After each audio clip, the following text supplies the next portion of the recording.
Hey everybody, and welcome to Geek Freaks. I am Frank, and today I'm joined by Alex from 3 Hours Later podcast. Alex, how are you doing? Hey, thanks for having me on. Yo, it's good. Good. It's good. I know we've been trying to get this going for a while, and I've been excited. So, here we are. So yeah, let's get to it.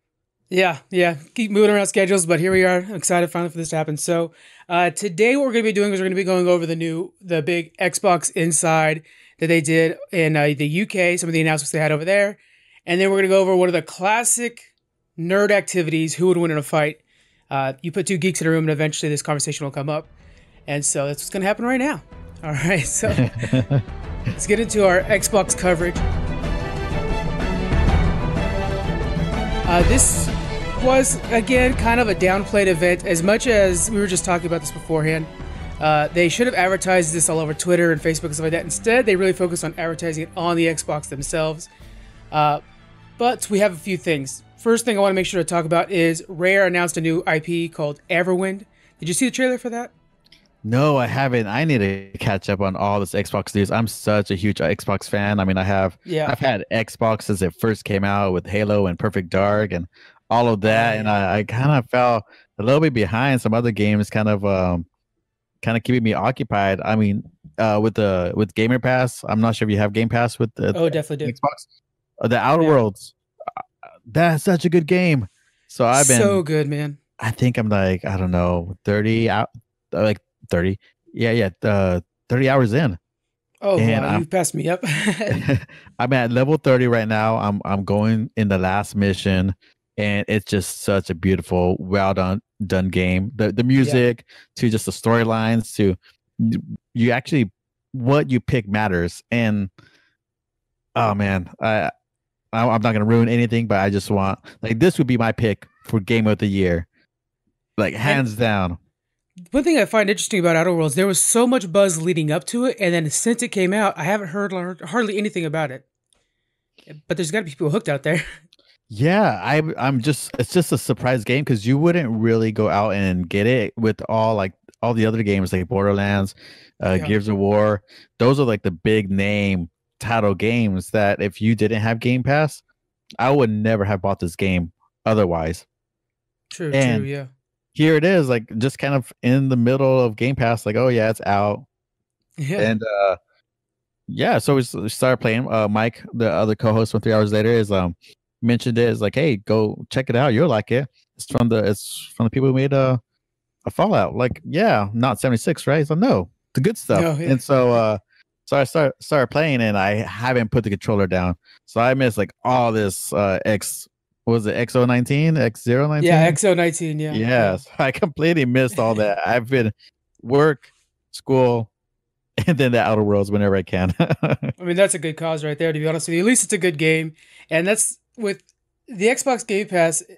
I also have been an Xbox, supporter since the beginning. And then in the beginning, when you were, that was kind of like a rare thing. Like, yeah, they have Halo, right? What else is there? But there was a lot of good stuff out there. But yeah, over the times, they've always kind of had some solid titles they bring to us. And with this event, Rare showed up to bring out a new IP. Other Rare games that we probably all have played, you're talking your Banjo-Kazooie, Conker's Bad Fur Day, and then Sea of Thieves right now is their big one. And have you played any Sea of Thieves with the Game Pass? No, I haven't downloaded. I haven't had a chance to play it yet. Oh man, I'm antsy for you to play that now. I want you to play it. You hit me up when you're about to play that, and you come up with my crew. We'll show you how this game goes. It's crazy in there sometimes. Yeah, sweet.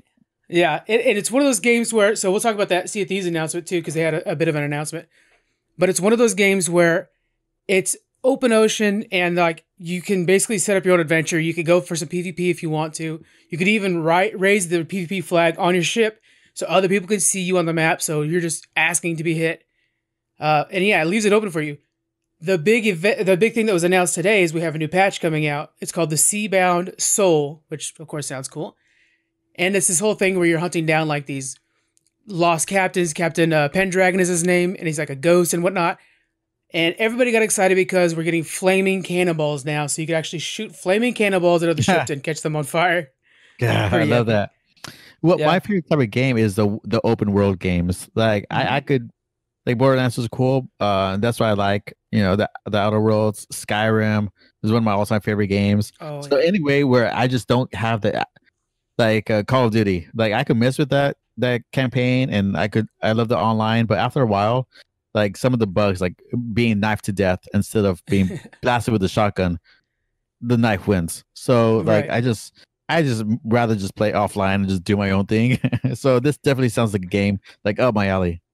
Yeah, even this one you do play online, or you can play by yourself, and there are two different kind of feelings. Like when you play by yourself, you go ahead and pick the small ship, you get the sloop, it's a real small one, and you just kind of like avoid other people. When you play with your friends, especially if you happen to get a full crew of 4, you are untouchable. You feel like gods out there. You see a little ship out there trying to mind their own business, and you're just like storming them. It feels good. Screw you. And there have been times where we're like, it'll be just the two of us, so we see a galleon coming on, that's the 4-man cruise, and we're like, raise the sails, we gotta go. Because the way that it works is, if you're a smaller ship, you could sail into the wind faster than the big ships can. So you're just like, we have to just keep sailing until the end of the world, and maybe we'll lose them. Oh, how Yeah. funny. Yeah, it's a really great game. And the fact that they're bringing fire cannonballs opens up a bunch of different aspects, because they just added in the last patch, when you hit a ship in the right spot, you can actually like make the mast fall over, different things like that. More accurate combat That's scenarios. sick. Yeah, that's sick. So this is just adding to that, and that is going to be coming out in 5 days, November. So it'll be 4 days for everybody else. November 20th, that patch is coming out. It's going to add quite a bit to the game, including more storyline. Yeah. All right. The other thing that came out of Rare was that Everwind patch, or Everwind game coming out, and it's this beautiful game where I want to say it's like fantasy based, very fairy forest like, with creatures that have a mix of magic and nature in them. It's definitely the same art style as Sea of Thieves, and it looks like it's just an adventure game coming from them that is set in a fantasy world. What did you think of something like that from Rare? Well, I think it's Everwild, right? Everwild, yeah. Yeah. If it's the same artwork as like Sea of Thieves and some of the other games that like Rare is just known for, I'm all for it. Like Rare is such a nostalgic company for me. So anything they put out, I'm waiting for it just to see how it is. Like just to say that Rare is attached to it immediately piques my interest. Like I just want to look at it first before even playing it, because they build such great worlds around their games. I kind of got a glimpse of some of their like screenshots. Very I forget how do you say it. It's almost like a back with like PlayStation, like very polygonish, but more of a modern style to that, which I like. And yeah, it just reminds me of Pokemon, because Pokemon's been on my mind. Oh, me too, man. Yeah, it's that over stylized look, and it's funny because that makes a game so much more ageless. Yeah. To where we're seeing them try to modernize older games doing that looks. Some of the older MMOs that exist now, they're starting to embrace that. Instead of going for realism, they go for that wider strokes, the oversized, appendages and stuff like that. And that just seems to last a lot longer than trying to go for realism. It's weird.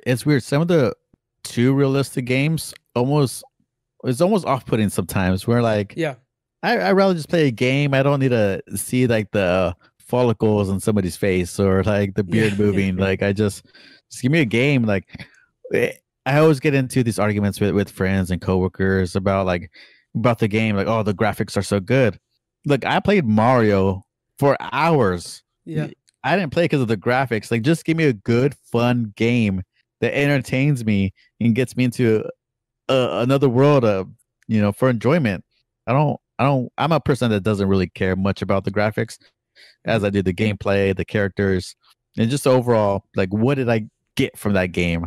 I don't need the lines to be perfect.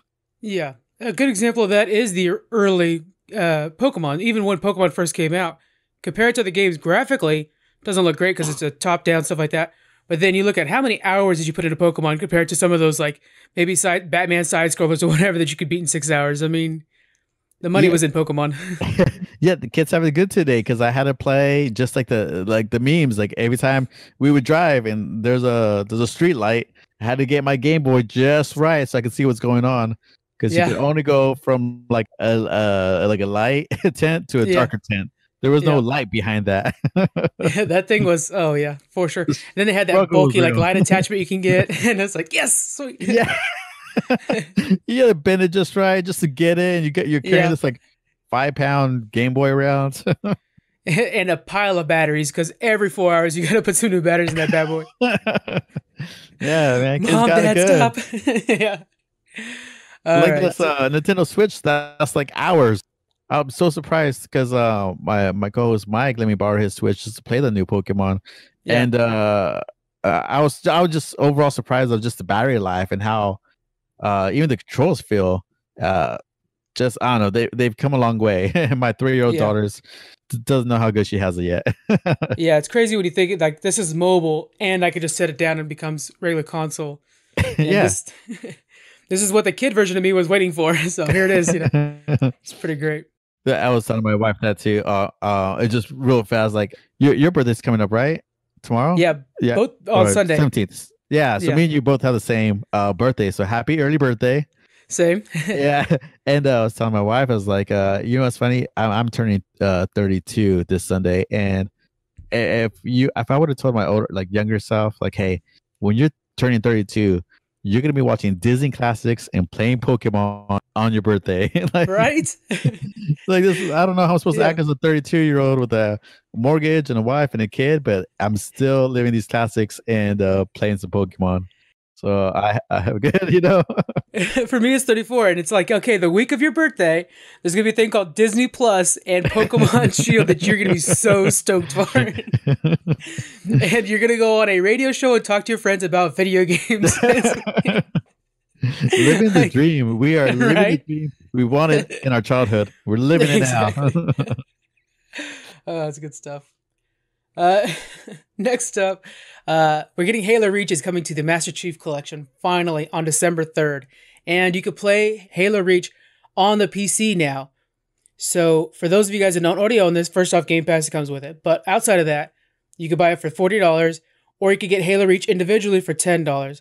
Have you played Halo Reach yet? Of course. I'm such a big Halo fan. I love Halo. I didn't get too much into the books. My brother did, but we would, I mean, straight from the like LAN parties back in the day, just getting all of our friends together and go in different rooms and connect the Xboxes. Like that was the best times with just video games in general and just trash talking just through the rooms. You know, I mean, we now have headphones, but we should just yell at each other. Oh, I got you. So yeah, I've always been hooked on Halo. I just love just the stories have been so good, and just Master Chief is just a symbol of hope for that universe. So absolutely, Halo Reach. It's one of my just online too. It's such a fun game overall. Yeah, and it's Reach and ODST both were just fantastic games. Both are really good, and it's funny that you mentioned the LAN party things because with Halo, I think I've experienced throughout my life all versions of multiplayer. So I remember the first one we would do the split screen where it's like, hey, stop looking at my screen. Yeah. And then we had the LAN parties, which we thought was we're in the future now. This is it. This is where gaming goes. And so, you know, you're yelling with your friends. And then when it went online, I remember Halo 2 just sinking them hours in online and thinking like, I'm going to be a pro Halo player. That's a new thing that just suddenly happened. So I'm going to figure this out and make this happen and not getting anywhere near it. But yeah, so it's going to be great to play this. Xbox, it would be nothing without Halo. I mean, when that game came out, it was like, you look at it and it looks like an off-brand like Doom. It just looks just poorly made. What is this game? Like, no one knew about it. Then like, no, let's jump online and like, let's like fight each other. Like we're like 007 and Nintendo. Like, all right, like this is a thing, I guess. And it just blew up. And I think Halo 2 is one of my favorite games overall. I think it's just they just obviously got the more money. It's like, here you go, like keep doing this. So yeah, I'm excited. Anything Halo, anything I think Halo 2 was the one where they returned to Earth for a bit, right? Campaign wise? Yeah. They that was big. Yeah, I wasn't too much of a fan with like ODST, but Reach I was a huge fan of. Yeah, super good. It was funny because, you know, you think this Halo game, the first guys that must have came up with it were probably like, yeah, we got this idea. We need to kind of knock off some like stormtrooper looking dude or whatever. But we were just doing the review for Mandalorian. We decided like, hey guys, let's review this. It's too good.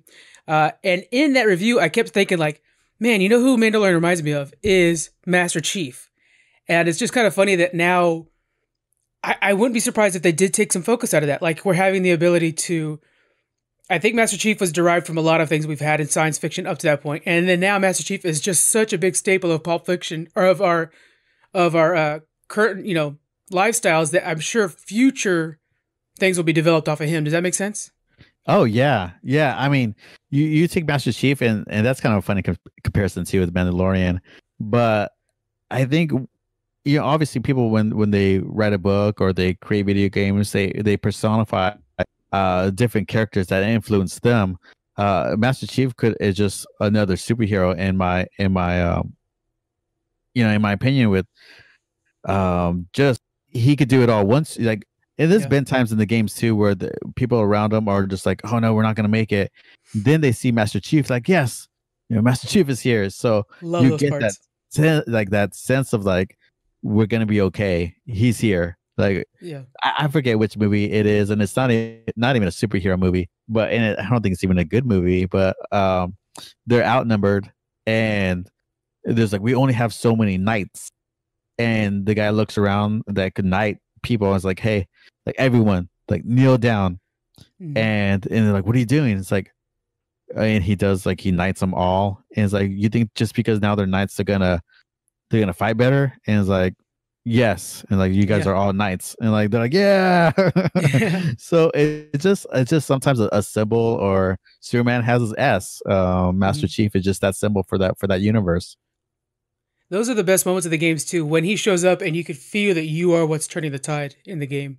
And the music alone, that's legendary. I mean, that is a cornerstone of just is that games aren't just music in general. If you don't have good music with your game or your movie or your show, it just falls flat. And the Halo has some of the most legendary music of video games. I love it.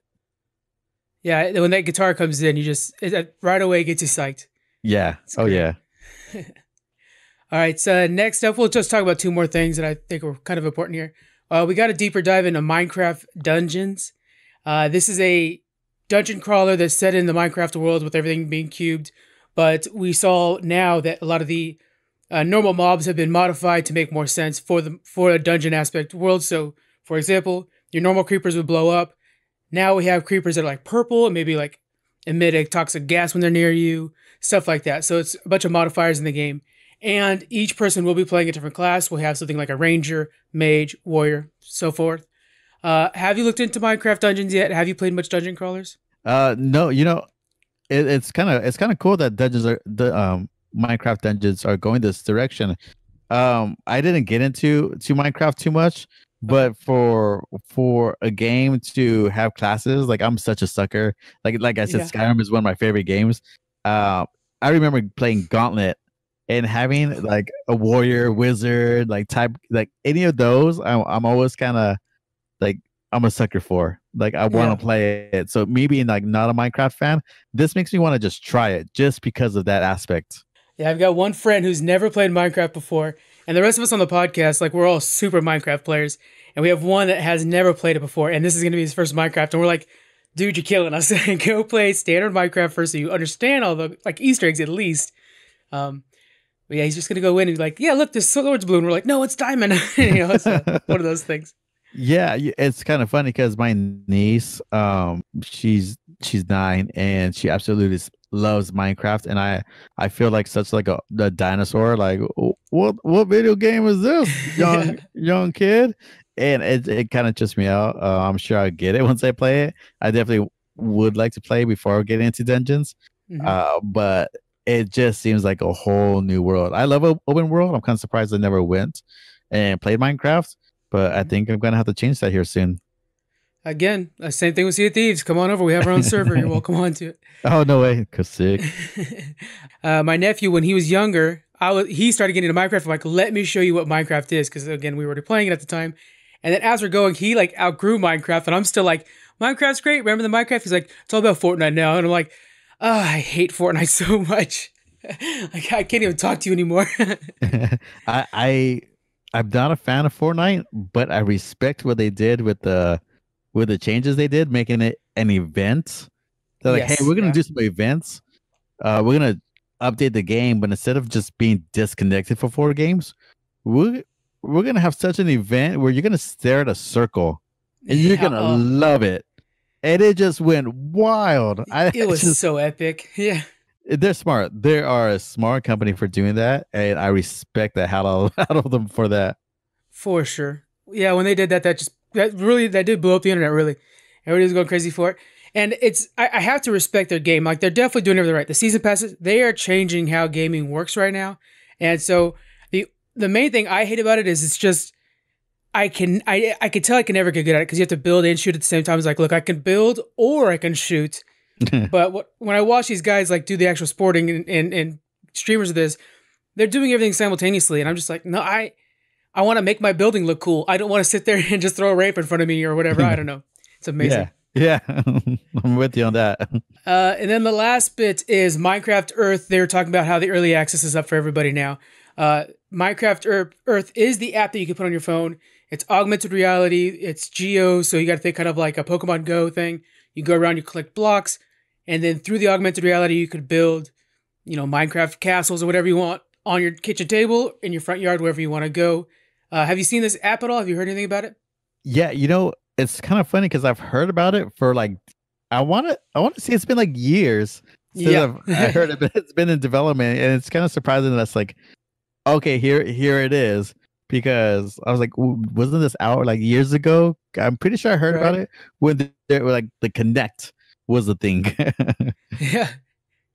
Yeah, I remember I think it was the Connect where they were talking about like, look, you could see through these new Connect glasses and stuff like that. It was a big deal back then. And then they're like, all right, we'll just make an app. Everybody's doing the app. Here's the app. Yeah. Um, Yeah, I think this is kind of like another future thing that is going to be perfected even still like I think it still has a while to go. mhm. But seeing that there's finally something to get a foundation of is very exciting for games in general. I'm just waiting until we get to like that Star Wars like chess monster thing they do. Yeah. Oh, We're I just know, right? like I'm just waiting for it. I'm waiting for like to play Yu-Gi-Oh with like with cards with augmented reality here. That would be amazing. Yeah, Magic the Gathering for myself, but that would, or even Yeah. Hearthstone. Everybody's playing, we got Hearthstone. Maybe it's why I'm sitting at the table doing it. That's such a good idea. Yep, there you go. But yeah, I'm just excited that that is potentially like where gaming could go. Even playing D&D like that would be Oh freaking my mind God. Yeah. blowing. Dude, God. listening to your guys' episode about D&D. So here's the thing. I've never played D&D before, and I've always thought it was just so awesome. And listening to you guys talk about the post game, I was like, oh, I wanted to get this. I got to get into this somehow. I got to figure it out. And we still have yet to release that the official gameplay of it, and we're gonna have to put it on Patreon because Mhm. it's like a 3 hour like episode. Holy cow. And Matt, who edits our podcast, is going full out with this, like sound effects, music. Oh, man. It's gonna be a huge event. I say a line that the dungeon master, the DM, misses me actually today because he found like a funny meme that went with it. It's like Mhm. that is the most ludicrous thing I've ever heard in any of my games, and I felt accomplished. and Yeah. and so I think that's gonna be like one of our stickers or something we're gonna have to do. You guys gonna hear that line? There's like 2 or 3 times we broke down with laughter where we had to almost stop because we're just like belly laughing, just cry laughing. We just had such a good time with it, and the Dungeons and Dragons is such a crazy thing because that game could go on forever as long as we had food and time. We honestly would have gone more. I think it was like midnight by the time we stopped, and we started like at 3 o'clock. But like Ah, building our characters and getting things set up, then playing and doing the post episode, like that was a full day event, and I can't wait for people to hear it. I thought that would have been hard where you guys played and then had to do a podcast afterwards. I was like, that's true dedication to the podcast right there. I would have been so tired, I think. Yeah, we did the pregame. We call it the pregame as we're building Yeah. our The week before. characters, and then we actually did another session of the post game. So we brought Sean, our DM, back, and recorded that. So it wasn't one full session, but we ended up like talking about like games and other things. And it's like we should have probably recorded this conversation because this would have been like another episode.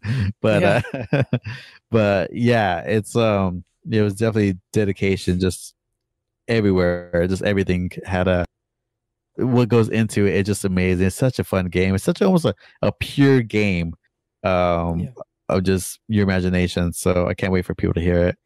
That's always been my hard part about getting it done is when I have approached even the guys on the podcast about doing it, they're like, yeah, but isn't that the thing where you sit in a room and you pretend together? I'm like, yeah, but we're friends. It's okay. We're just going to make fun of you. Just come on, let's try it out. Oh, yeah. We get straight up with voices and everything. It's hilarious. Yeah. That'd be great. So now we're getting distracted, but that's okay. You ever see Community, the old show about community college? Oh, yeah. Oh, man. My wife and I binged it like last year. We never watched it when it aired. We just watched the first episode on Hulu. Like, oh, this is funny. Yeah. And then we finished the whole, and then we just binged it. We spent like a good month or so just binging that those episodes. They're so good. Now, how did you like the D&D episodes? Oh, man. Honestly, there really wasn't any bad episodes till like the very end, but yeah. Oh yeah, all the episodes. I'm just such a fan of Community. It just came in a weird part where like I binged it, I loved it, and haven't gone back to it. But I love their episodes. Yeah, those are classic. Okay, one more thing. I know that I said that was the last one for the Xbox thing, but I forgot about this. For the Game Pass, we're getting Final Fantasy's joining Game Pass, and so is Kingdom Hearts 1 and 2. So biggies right there. That Kingdom Heart was huge, and Game Pass. Like I'm such a huge fan of Game Pass because they have quality games on there. It's not just like trash Xbox arcade games. Right. They're like Gears of War is on there, and that blew my mind because that's an Xbox exclusive. You can't get it without Xbox, and it's like they should just be selling that, but it's on the streaming service. And anytime like Kingdom of Hearts 1 and 2, heck yeah, I'm gonna download it. What I paid for one game is what I would have paid for half a year of Game Pass. Like it's just mind blowing how good it is. And anytime they come out with a new game, it's not like you're waiting. Oh, you have to wait a month or whatever for this game. No, it's the same day it's released. Same thing with Outer Worlds. You could have played that the day it came out for anybody else. It's pretty amazing. They're really getting like just top notch with this. And if you're an Xbox fan and you don't have Game Pass, like do yourself a favor and get Game Pass because it's worth it. It is worth it. I joke around all the time that what I usually do is I'll pay the $1 for the month or 3 months deal, and then by the time I've played as much as I can of it, then I'm like, oh, I'll get onto something that I already have on Steam or maybe some Epic games, so I'll cancel it. By the time I'm in the mood for Microsoft or for Microsoft again, the deal comes up again. So it's like, I don't know if I've ever spent a full month's pay on that thing, or you know what I'm saying, like the actual. Yeah. So because they're always offering free deals. So check it out for $1. You guys could probably get 3 months right now. So Minecraft Dungeons is gonna come with Game Pass, so you don't have to get anything else. Also, that new series, Tell Me Why, that's coming out on Game Pass in 2020. There's some quality games. I'm just looking at it right now. I'm just baffled how good it is. Yeah, everything we've been talking about so far has been Game Pass. I'm pretty sure. I want to double check, but yeah, all the Master Chief Collection alone, guys, you're good for the next 4 months if you decide like I'm just gonna do a Master Chief binge. Like you'd be so freaking busy for the next 4 months. There's The Witcher, which is like now that it's gonna come out on Netflix and it looks fantastic. Like I downloaded Witcher and I have yet to find time to play Witcher with all the new games coming out, but like that's on my list. Like that's another game you could play right now in preparation for the Netflix series. Yeah. It's so many good things. So that'll be pretty much it where we end with the Xbox Inside Xbox event that they had over there. XO19, I think they called it. They need to have a cooler name. Yeah, why was it called XO19? That's so weird. No clue, man. I have no clue. Even like the hashtag XO19, I was like, this is so stupid. You guys have bad names.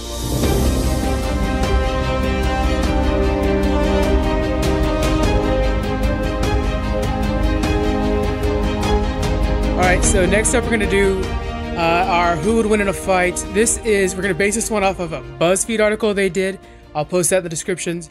And the reason I wanted to do it off this article is because BuzzFeed fans voted, and I'm looking at a lot of these votes, and they're around 17,000 votes for each of these. So we'll Wow. kind of know, yeah, we'll know what like the public thinks, and we'll put in what we think.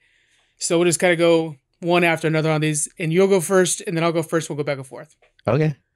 Okay, so first one, who would win a fight?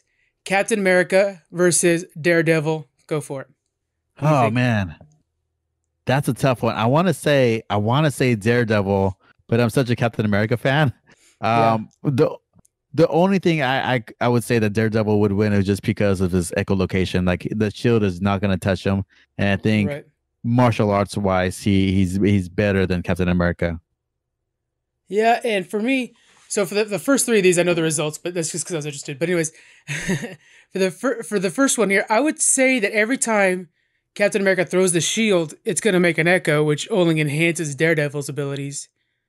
Because I imagine that vibranium on a brick wall would be like lighting up everything around him. Yeah, exactly. Yeah, that's pretty much like that's advantage Daredevil. Yeah. All right, so I'm going Daredevil. Are you going Daredevil as well on this? Yeah, yeah. Okay. With about 17,000 votes, the winner was Captain America, 87% to 13%. I think that's fan service though. It really is. These are people that watch just the movies and probably thinking of the Ben Affleck Daredevil. Yeah. Yeah, because like Captain America, I love Captain America. He's the team leader. Like he's just one of those people you just gravitate. Like, where do we go? Like, if you had he's the one that's never the leader. Like, you don't vote for the leader, but he ends up just being that leader role because people just look up to him. He has that charisma about him. He has that like, is what's right, and we're gonna do what's right, and we could rally a team behind Captain America. But in a fight, yeah, Daredevil isn't that person. He's a solo guy. Even in a team, he's a solo guy. So, yeah, I would pick Daredevil over Captain America anytime. After our discussion, I have to agree with you. I think at first I was with everybody else like MCU wins, but yeah, I think you're right. I think with the echolocation, it's just too big of an advantage. Yeah. Okay, next up, the Battle of the Millionaires, Iron Man versus Batman. I'm gonna go first on this one. It's got to be Batman. Batman beat Superman, and it's because of his intelligence. Of these two, one is more of an engineer intelligence. The other one is much more of a detective intelligence. I think Batman has it all. Just straight up hand-to-hand combat. I think Batman has already beaten people stronger than Iron Man, and so that would tell you that he has to be able to beat Iron Man. Personally, I think it's kind of a simple one, to be honest with you. What do you think? Yeah, you strip away the tech, and in a straight up like Mortal Kombat fight, yeah, Tony Stark wouldn't stand a chance against Batman. You bring tech involved. Batman has his own tech as well.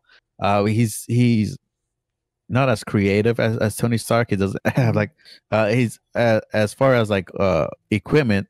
Batman still has his tech as well, and I think Tony Stark would have an edge over technology wise. I think he has more like the nanobots and things like that, like satellites probably.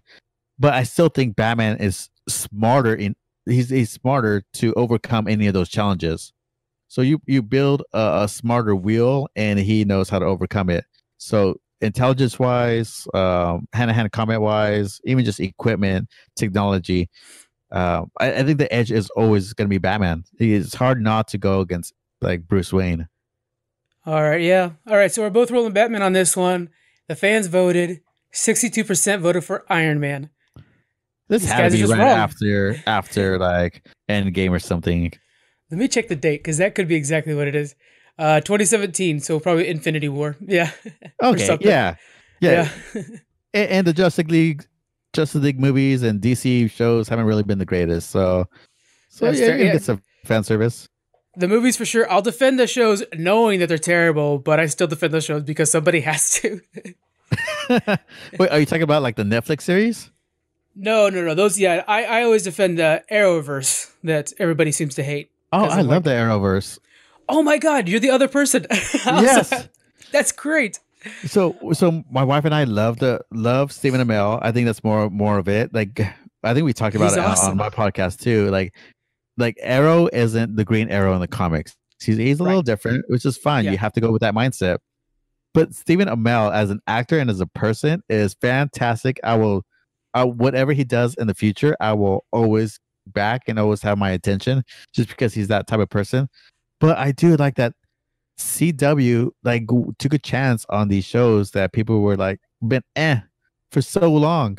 Yeah. And now you have Arrowverse and Flash and you have Batwoman now. Black All these things. Lightning. A lot of these side characters that like you wouldn't even think about, like the elongated man and stuff like that. And you're like, I'm learning about these characters in a way I never would have before, and actually investing in them like it's crazy. Yeah, I think Flash is probably the best one of them because I did get tired of the whole Felicity.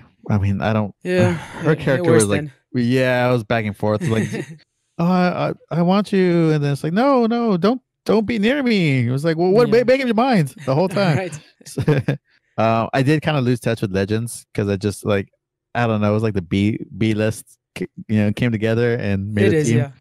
But overall, like Arrow, I'm so sad for it to end. But I understand Stephen Amell's reasons. So yeah, it's ending. But I just want to throw this in real quick. There was something that was shown earlier that the second to the last episode of this season, the final season, they're going to do one of those backdoor pilots for basically future Arrow. It's going to be called Arrow and the Canaries, and it will be with Felicity and Stephen Oliver's daughter being the new Arrow, and then all the Canaries, they've been doing like the flash forwards. It'll be a new series based on them. Oh, nice. I was just about to say, like, my wife and I are just kind of waiting to binge it all, so we haven't watched any of the seasons so far. Okay, yeah. See, I haven't seen this season right now because, again, I'm trying to like. It's so nice on Netflix. That's who's really paying for these episodes, anyways.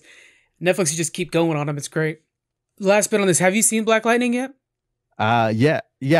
We watched. My wife and I watched Black Lightning up until I think it was not. If there's a current season, we haven't watched any of the current like any of the episodes on any of the current CW like Arrowverse seasons. Right. We haven't watched, and we're a couple episodes from the last season of Black Lightning. We haven't watched any of the Batwoman either. I haven't seen any of the Batwoman yet. But that's my suggestion to people who like are new to the Arrowverse. I suggest going in on Black Lightning because it is the least Arrowverse-y, and it's a nice kind of gateway in. So it's just a good drama.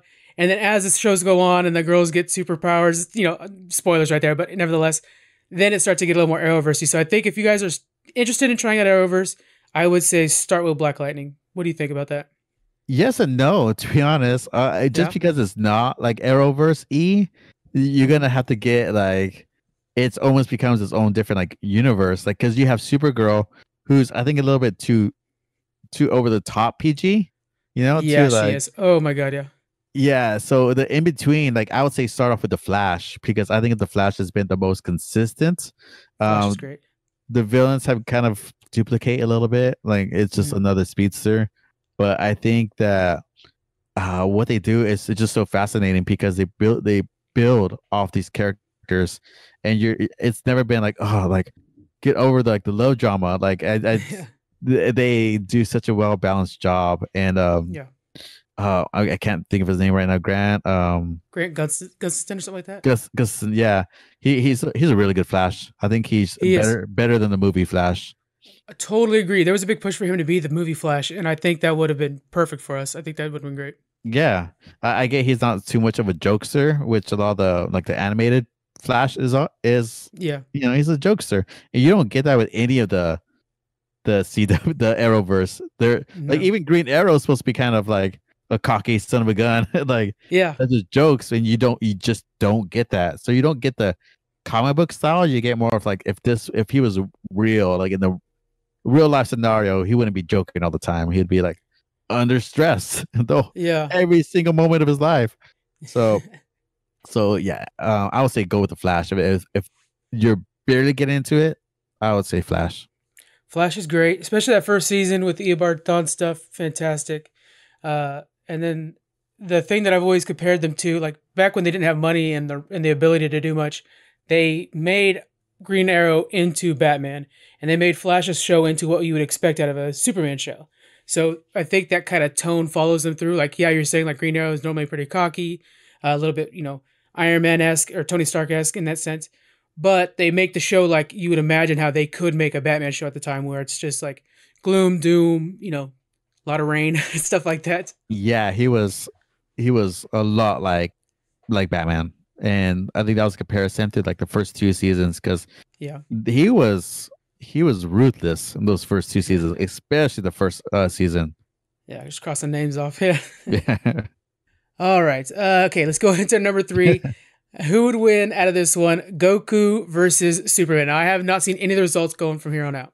It was Goku versus Superman. Superman. Oh man, I've seen this played out time and time again.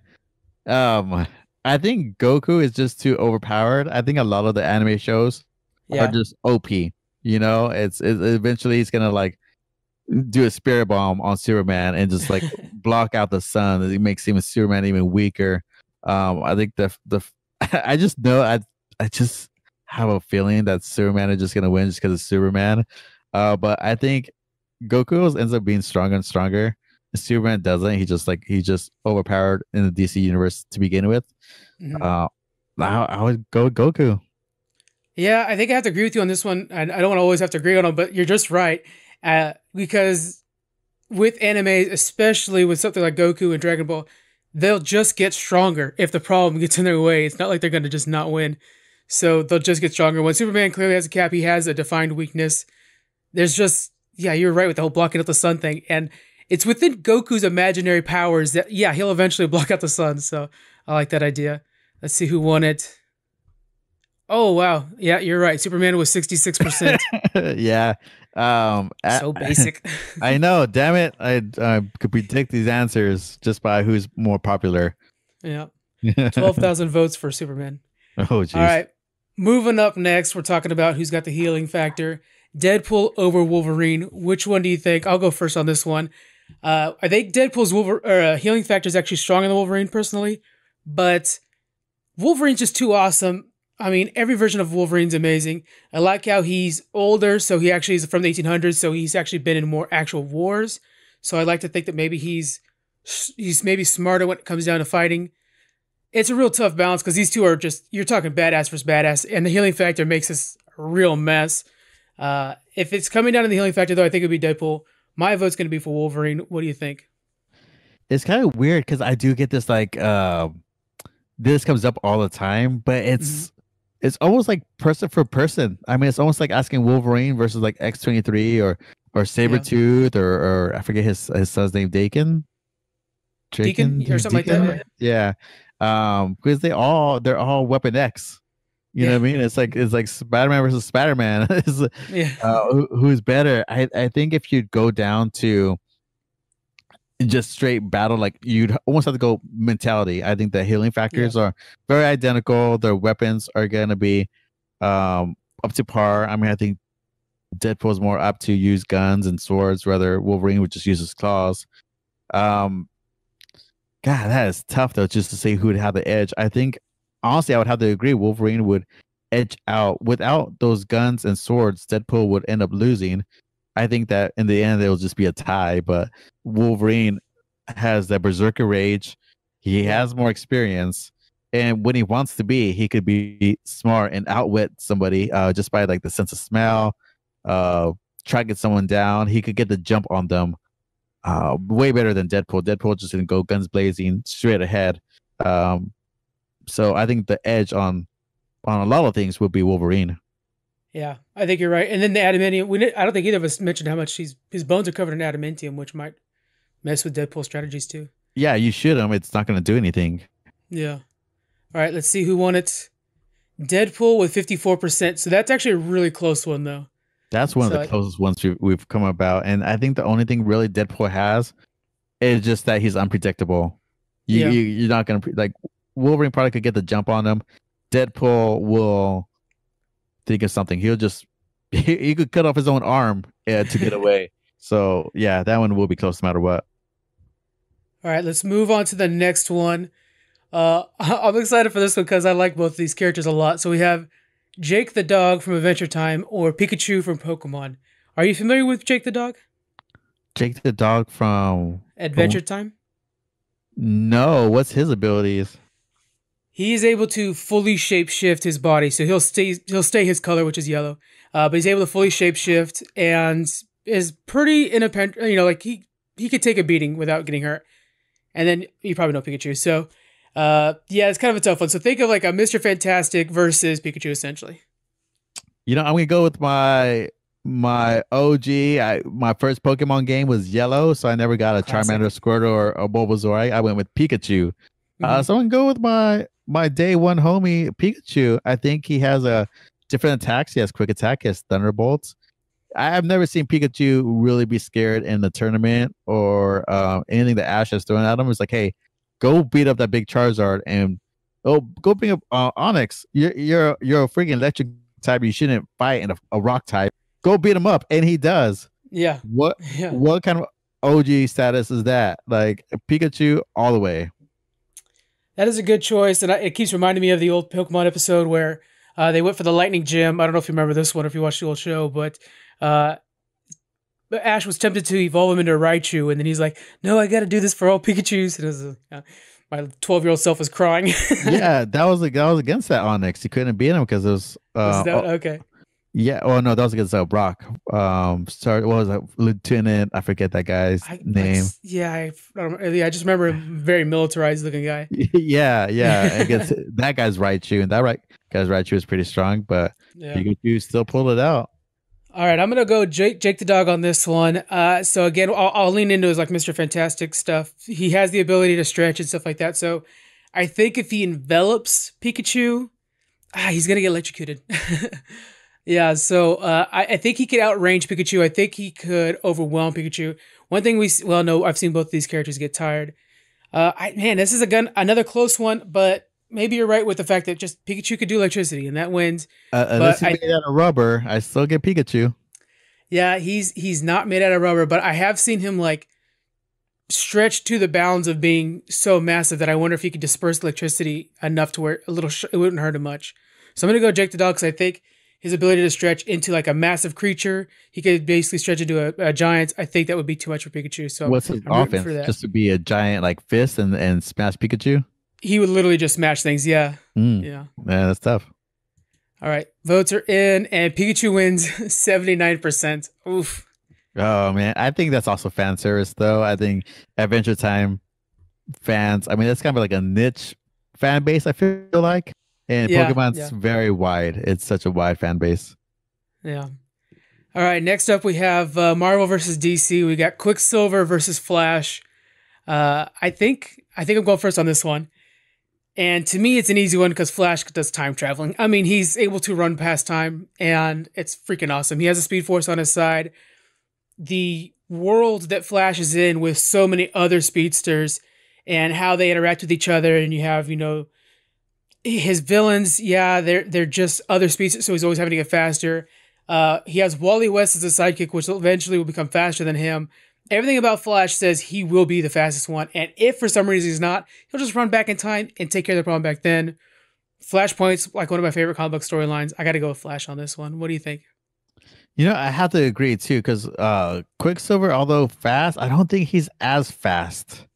Yeah, it doesn't seem like it, and if he was, he wouldn't be like second to Scarlet Witch. I think he would be on par with her. So that being said, I don't think he's as strong, as fast. And I think Flash is just a smart guy that has always come through during any difficulty. So yeah, hands down Flash. All right, let's see who wins. It should be an easy one. Flash was 66%. Oh, a lot closer than I thought. Exactly. I thought that would have been a lot better on our side. Yeah. All right, so let's do two more. Next up, we'll do Joker versus the Punisher. And this one's you first. What do you think? That one, it's almost like, how much time does a Joker have? And I've actually kind of thought about that too. Like, what if the Punisher was swapped places with Batman? I think because the Punisher, as soon as you corner Joker, you shoot him and he's dead. That's it.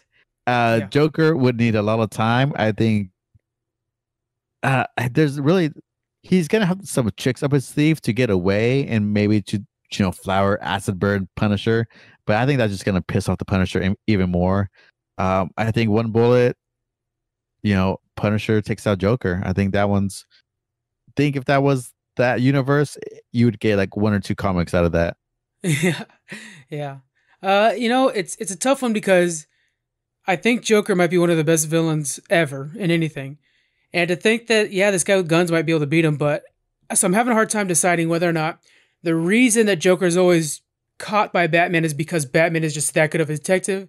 Could Punisher catch him if he was not as good of a detective as Batman? But also, it's like Joker's trying to be caught a lot of times because he's trying to make Batman, break his one rule or something like that. That is a tough one because it's really up to the circumstances. I like to think that this is full Joker, like turning the city, opening up Arkham Asylum, just a madhouse. I would love to see Punisher in that world where he's cleaning up all the rogues gallery and eventually getting to Joker. But I have to say, yeah, I think Punisher, if he gets within distance of him, he won't hesitate. He will shoot. He will pull that trigger and shoot Joker. So it's got to go Punisher on that one. Let's see what the fans have said. They say Joker by 73%. Huge margin. I will say though, Joker by far is one of the best villains ever. Yes. Ever. Did you watch the new Joker? Oh my God, yeah. We were fanboying over here. Yeah, and to me, it's one of those stories. Like I know they say it's not like comic related, like it's his own story or however they imagined it. To me, the most beautiful thing about the Joker is that he doesn't even know himself how he became the Joker. And so like even the movie Joker, in his like the way I viewed it, in his mind, it's a true story. And it's just one of the thousands of stories that could be true, but he doesn't know, he doesn't remember. And that's just a crazy thing about the Joker, just the mentality of it all. You could have like the Kingpin or what you could choose a numerous amount of villains, and it's just like, oh, I'm a bad guy. I'm like Venom, very straightforward. Like I got symbiote. I'm evil. I don't care about you. I'm gonna attack you. That's about it. It doesn't go as deep as the Joker does. Yeah, and I loved how in the Joker movie, like if you were to take away the idea of it being Joker, still fantastic. Would not have sold as many tickets, but it tells you how real Joker could be. And it's not just like, oh yeah, well he hit, some acid and, like you're saying, it's so good. There were some friends of mine that have been like, oh, I thought, it didn't handle this right or it didn't do that. I'm like, yeah, but you just got to enjoy the fact that it's a good movie. I don't know. To me, it was really good. And Joker himself, there's been time and time again where he's in the comic books. And even like right now, I've been reading some of the Batman Beyonds and what he's doing in that. And it's just like, oh, that's such deep shit. That's crazy. It's been great. I love him. Oh, fully agree. Fully agree on that. I was gonna say the movie kind of reminded me of Falling Down. I'm not sure if you remember that. Dude, it's crazy you brought that up. Exactly. Yeah. Actually, maybe, you know what? I think you said that on Twitter, and then I was using that in our podcast as an example. Yeah. I might have given you a shout out on that one. I think that's sweet. So. Yeah, it just proves like the society we live in. Sometimes that just breaks us down. I mean, I could definitely see a movie based in high school, and just like cyberbullying break somebody. It just it obviously there's deeper levels into that, and there's like way more subject matter, but it's just the way it was portrayed in the movie was like there's society, there's mental health, there's parental influence, how you were raised. There's a lot of different influences in that movie, and they were all touched upon. But overall, I mean, it was just such a good movie. But while I say that, I also haven't rewatched that movie because it is an intense movie, and it's like, whew, after I watched that, just that big deep of like, whew, I had to lots breathe of process. out, That's true. Yeah, there was a lot of process. While I might have actually liked the movie more than maybe an MCU movie, there's no doubt that I've gone back to pretty much every MCU movie the last 5 years and kind of watched them again.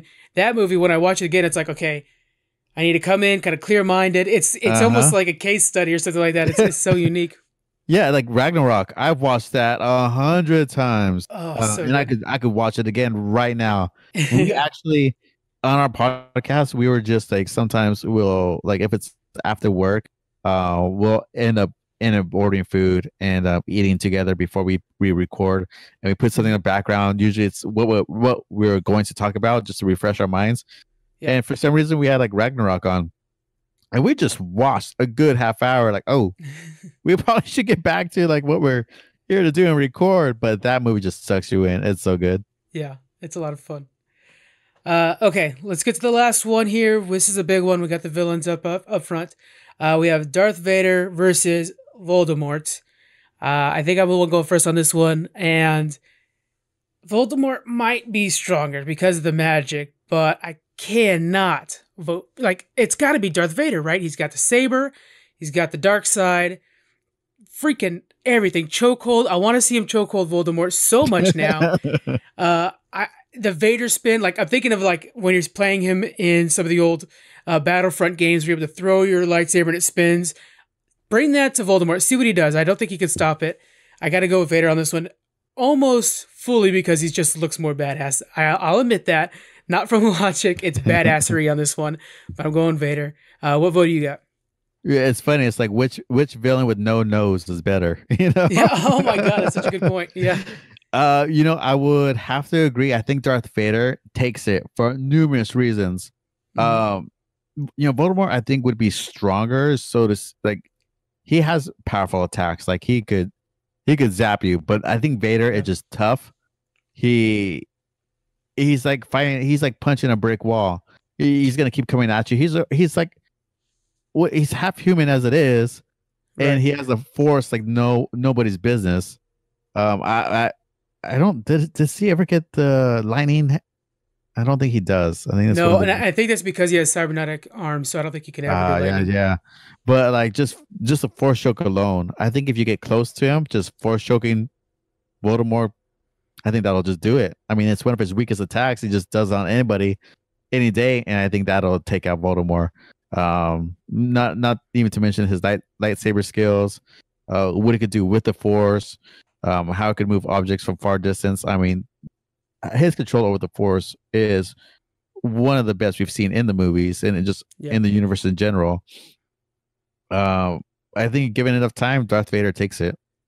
All right, I think this one's going to be a fan service one, but let's find out. We're clicking. Oh, freaking crazy close. 52-48, Darth Vader winning. Oh, wow. Crazy. Wow. Yeah, the votes on that, 8,925 versus 8,196. You can never count out magic, but you have to like have a wand. You have to like flick your wrist at a certain speed, or at a certain way. I think the Force is kind of, no, well, you don't have a wand anymore. What are you gonna do? Yeah, like just force the wand out of his hand. I don't know. I didn't even think about that. Yeah, they pull lightsabers all the time. Just pull that little stick right out of his hand, and you're good. Exactly. Oh man, that reminds me of there's an old cracked video where they're talking about how like why didn't they tell the Muggles about it? And they're like, oh, they're trying to hide it. Yeah, but the Muggles have all these missiles. They would just throw enough missiles at him, and eventually he can't stop them. Like eventually, humans would have done fine with Voldemort. It would not have been a problem. Oh, no, I mean it's kind of how we solve all of our issues, right? Just throw missiles at it. Yeah, come on now. There's got to be a drone program for Hogwarts. Yeah, imagine that. Some like Navy SEALs versus like Voldemort. Somebody who's good at artistry and cartooning, please make that happen. We'll tweet about it.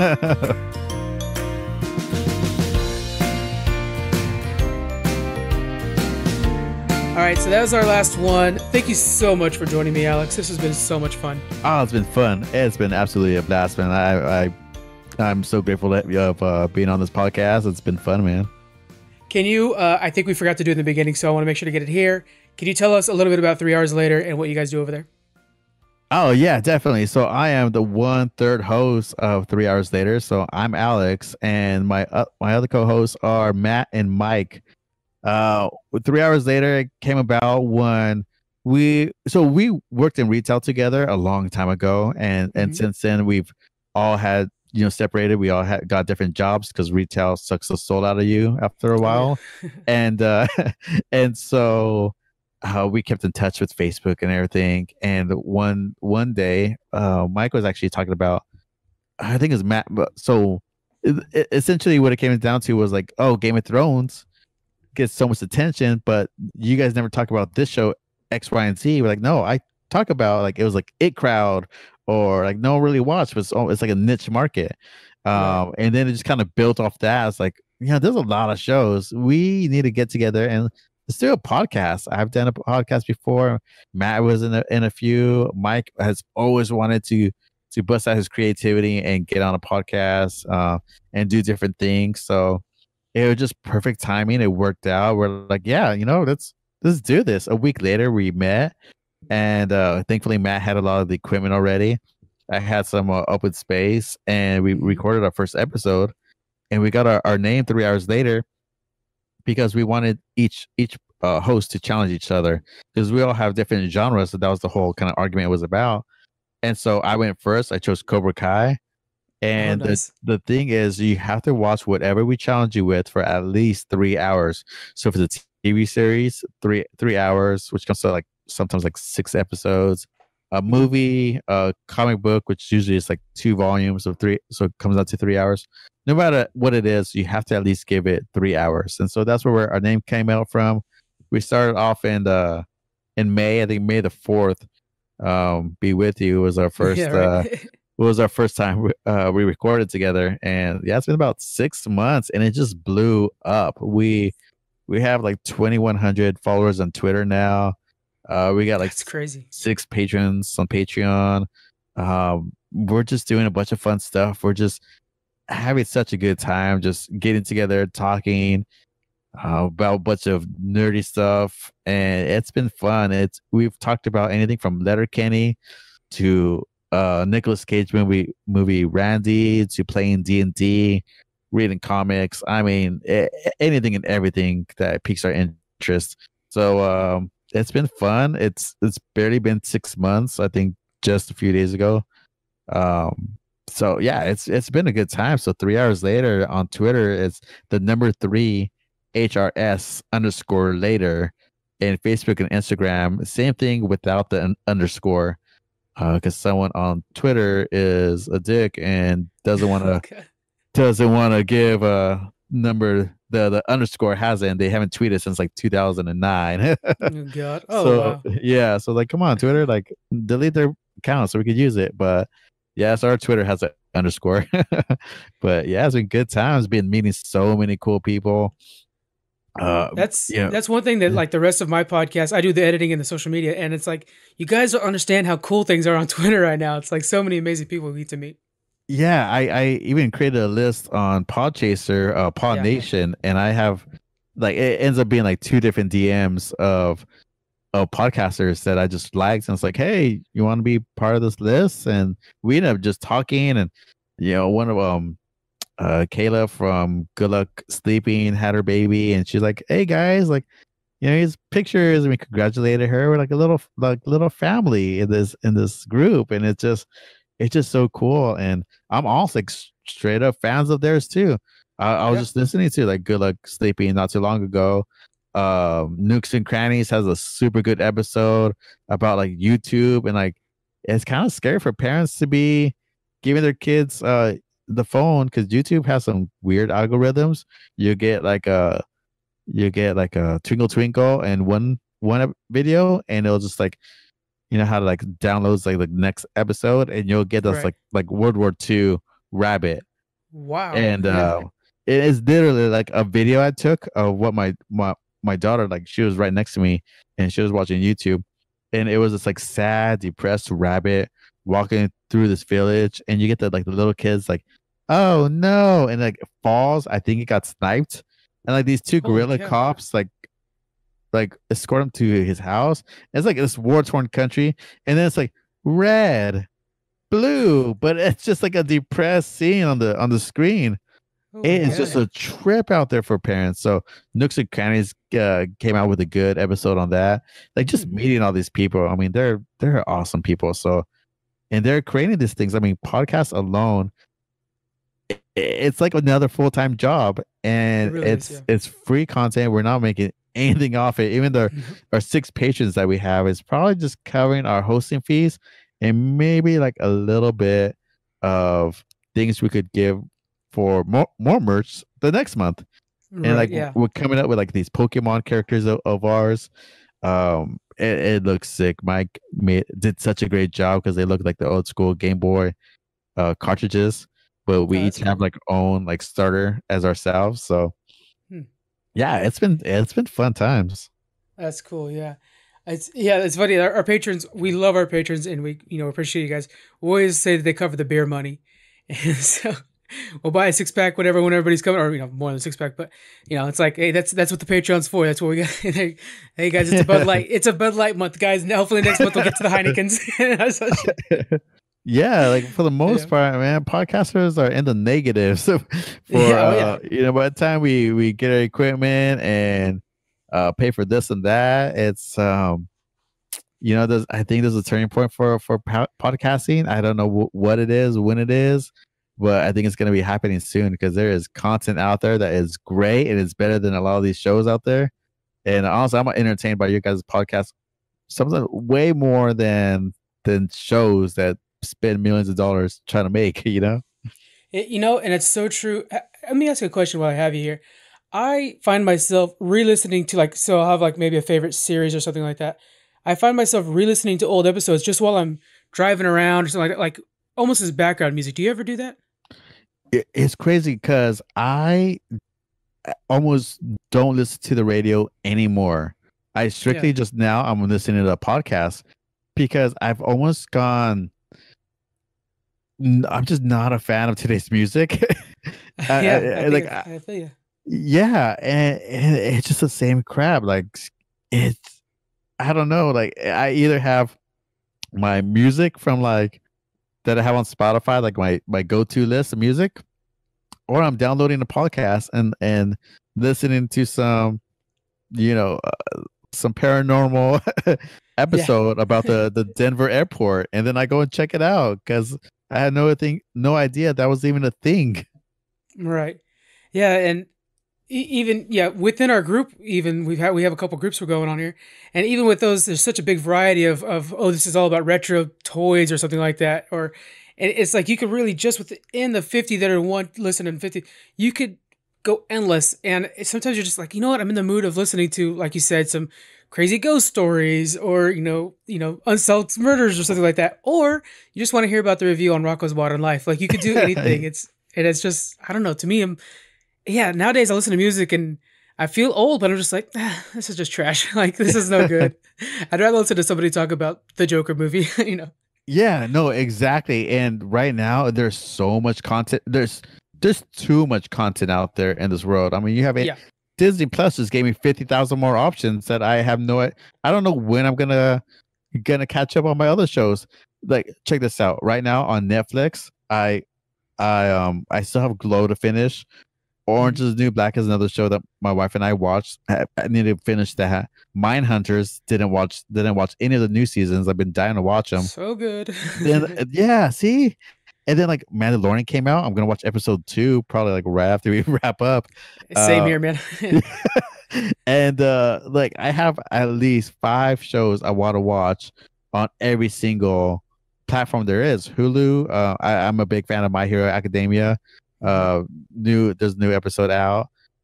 Rick and Morty just came back. It's just there's so much out there. So I much rather hear oh cool, Invader Zim came out on Netflix. Let me hear how that is before I give it the time of day.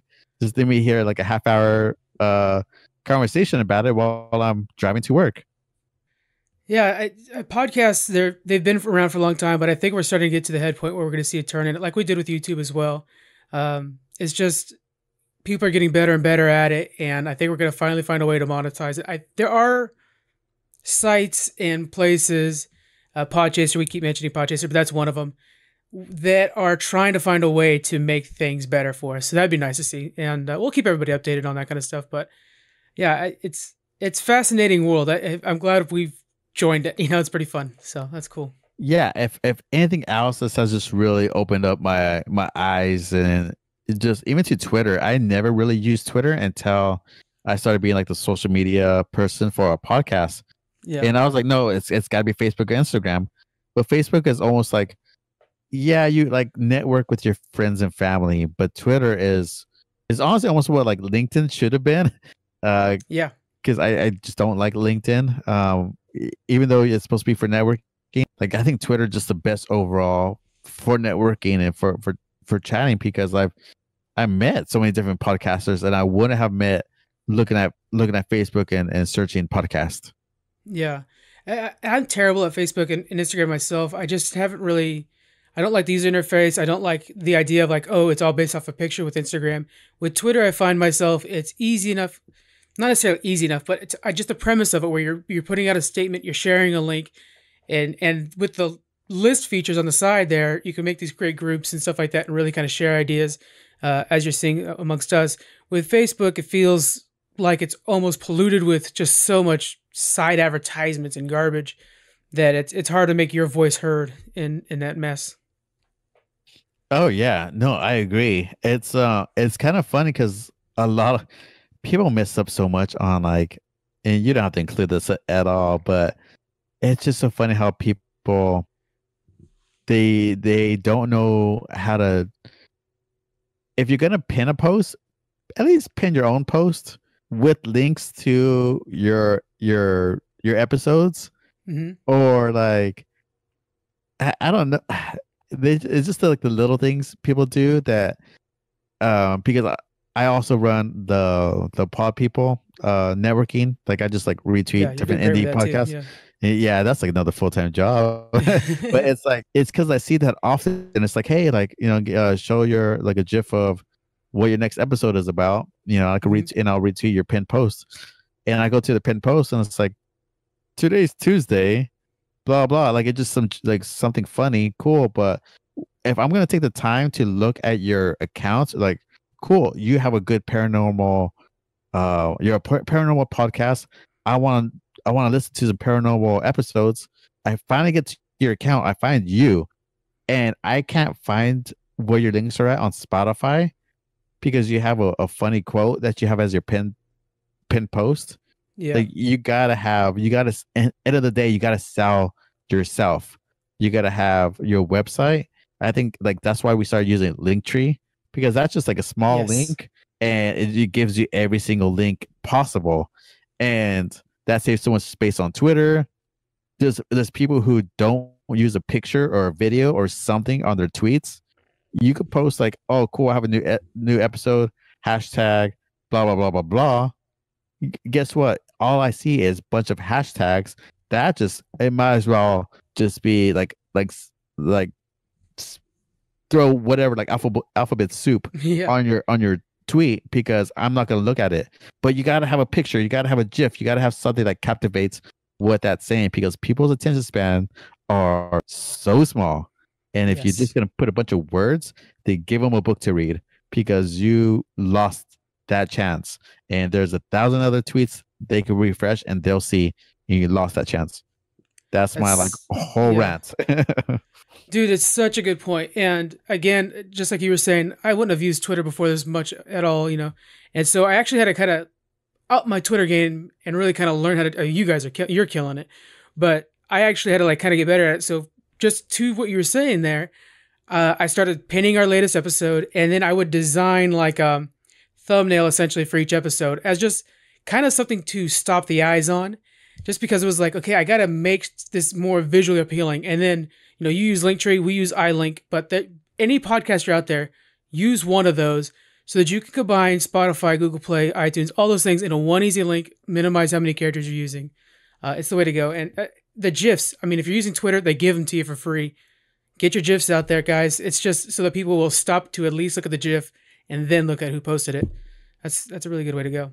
Yeah, I just I would love to write like a quick little book of like a how to tweet for podcasters, Yeah. because just running that Pod People account has made me appreciate how much, like when people do it right, how much I spend. I would spend more time on those that do it right than do it wrong, and Right. that just goes for anybody. Um, and just know how links work, and just know like when to post, how to post.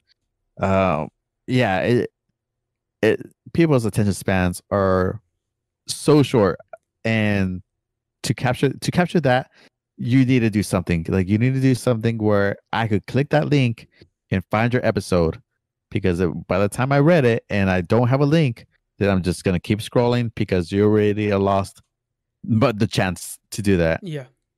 we're overloaded with everything that we're seeing, so you guys got to make it easier for us to catch it, something for us to stop on. Just one last thing, I know we've gotten into this other podcast I want to create now about podcasting all of a sudden, but just a fun little thing for your reference podcast. I know you're familiar with them. They're a lot of fun over there. Yeah, for sure. We do this thing now where KT from over there, she'll post a Deadwood GIF, and then I'm always responding with another Deadwood GIF. So we spend so many time. I spend so much time finding new Deadwood GIFs to send her. It's just fun. But that's what Twitter's become right there. It's a matter of sharing GIFs and creating new friends. It's fantastic. I recently learned how to, and I'm not sure if you noticed this. I changed kind of my Twitter game. I recently learned how to download reaction videos.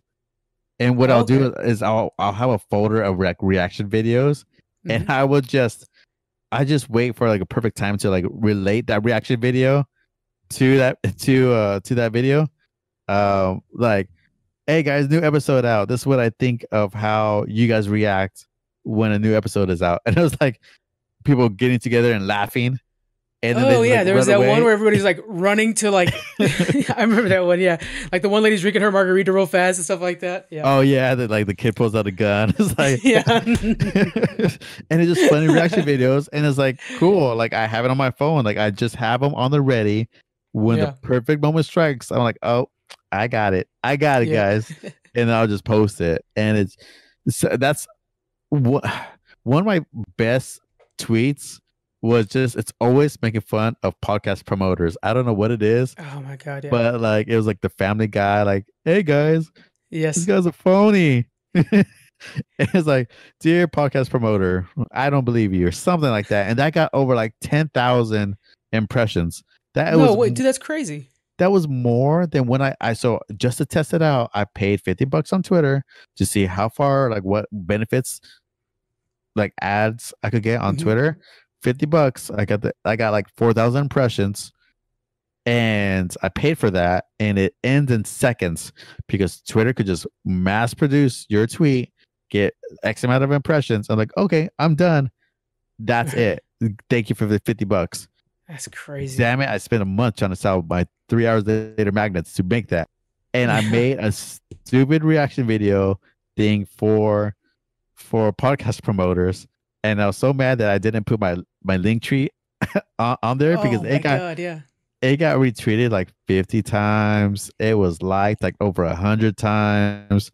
That's just like when you make something like that, no matter what it is now, I always put my link. It doesn't even have to involve my episode or what I'm talking about, but they liked that reaction. Hey, they might just like you because that's your humor. They just might like your humor. That's a great idea. And so no matter what I do now, I just post my link because they found me. Might as well follow me. So that's at least my ideas. That's and hey, I have my marketing degree for a reason, right? Well, it's showing. Honestly, your Twitter game's top notch. If you see anything that we can improve, I'm asking for the help right now on there. Everybody can hear. If I'm messing up, Alex is going to call me on it and let me know what's going on because you guys have been growing fast. And I always commented how much I like your guys' album art. You know, Mike's doing a great job. But yeah, it's always looking good. Yeah, no, and the stuff you're doing, I think we were crossing the 1,000 line together. No. Like 700, I think it was. Yeah, it was like early in the day, and we're like, sweet, like let's go support each other, and like we were just like retweeting each other's like stuff, like let's go. And honestly, you guys have some, like there really isn't much. Well, if honestly anything that I would change, you guys are doing the right. Like you guys have such like unique images. Like when you guys have your images, you have your Geek Freaks like logo on there. Like. People should be manipulating what you're doing because you're doing things right. That feels good. I appreciate that. It's amazing how much of a full-time job podcasting is because there's the Twitter, there's the social media aspect, but editing. The editing of this episode we're talking about right now is probably going to take me 3 to 4 hours. Just trying to get me drinking coffee out of it and stuff like that. But yeah. All right, let's call it there, Alex. This has been, again, just such a fantastic episode. I'm so glad we were able to do this. I really appreciate it. Yeah, no problem. Yeah, definitely. Sorry for the long edit on this episode. No, oh no, it's all me on my side because it's getting too late. I was up too early, and I have to make sure to catch Mandalorian tonight. So I'm not I going to hear sleep. you. I hear you. Well, man, have a great birthday, You birthday too. twin out there. I'm gonna release this on Sunday, so a day early for the birthday. It's coming out on the 17th. Yes, I'm looking forward to it. All right, man. All right, guys. Thank you so much for joining me and Alex. Please check out 3 Hours Later podcast. We'll be adding them to the links on everything. And we'll see you guys next week. We got a big episode coming your way. All right, everybody. Bye. Thank you for joining us on the Geek Freaks podcast. You can find us on Twitter at Geek Freaks Pod. We're also on Facebook, Instagram. You can email us. We have our Patreon and a store. All those links are in the description. Thank you so much for joining us, and we'll see you guys next week.